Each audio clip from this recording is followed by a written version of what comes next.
Trump Organization CFO Allen Weisselberg has not yet made public what his defense is going to be. The defense for all the counts of evading taxes that he's been hit with.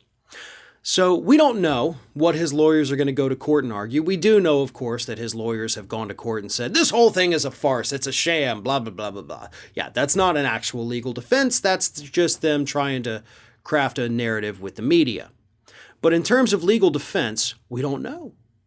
But what we do know, based on history, is that Weisselberg, whenever there's trouble at the Trump Organization, has always tried to essentially plead stupidity.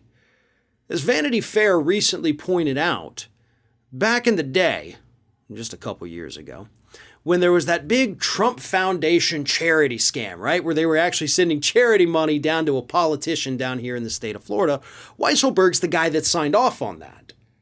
And then during the investigation, when they asked Weisselberg, who controls every single penny coming in and out of the Trump Organization, so why'd you sign off on this? This is clearly not allowed under law. And Weisselberg said, yeah, I didn't actually read what I signed. Oops.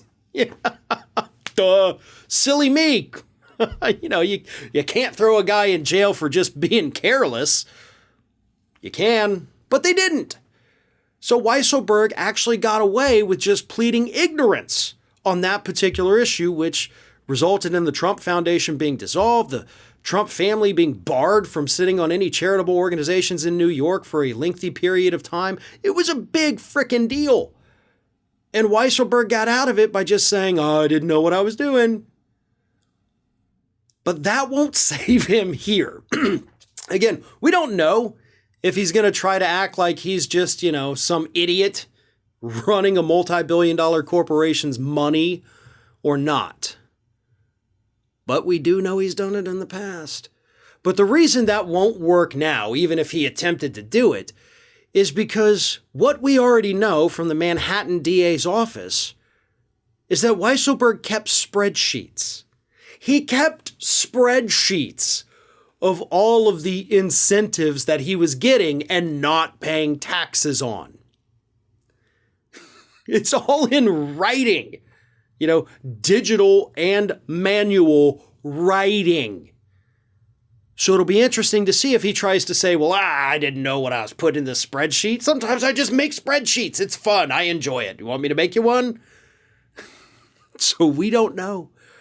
But I do love this story because it gives us a glimpse into how this organization has been operating. Anytime there's trouble, everybody always throws their hands up and be like, I don't know what's happening. I'm not smart enough to figure this stuff out. I don't read things.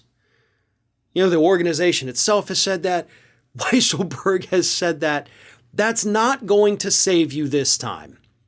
The charitable fraud was bad enough. This is far more serious than that. These are actual criminal charges. And Weisselberg better think twice before he comes up with a definitive legal strategy, especially given the fact that reports show that even though he wasn't charged with anything yet, there is some evidence to suggest that Weisselberg's son may have also received benefits from the Trump Organization that were not taxed. Weisselberg is facing 15 years in prison. He is 74 years old. Add those two things together, and it's likely that if he's convicted and sentenced to that full 15 years, Weisselberg will walk into that prison and never walk out again. I don't know what his health is, but we do know that health in prison typically isn't top-notch. So it's unlikely that he's going to leave jail if he ever goes in there. His best bet is to cooperate to the fullest extent. Trump's not going to have your back. The Trump kids are not going to have your back. If they get the opportunity, they're going to throw you under the bus and they're going to try to pin every bit of this on you, saying it was your idea. So if you can prove otherwise, I suggest you do it, because spending the last decade and a half of your life in prison doesn't seem like a very nice way to end your time on Earth.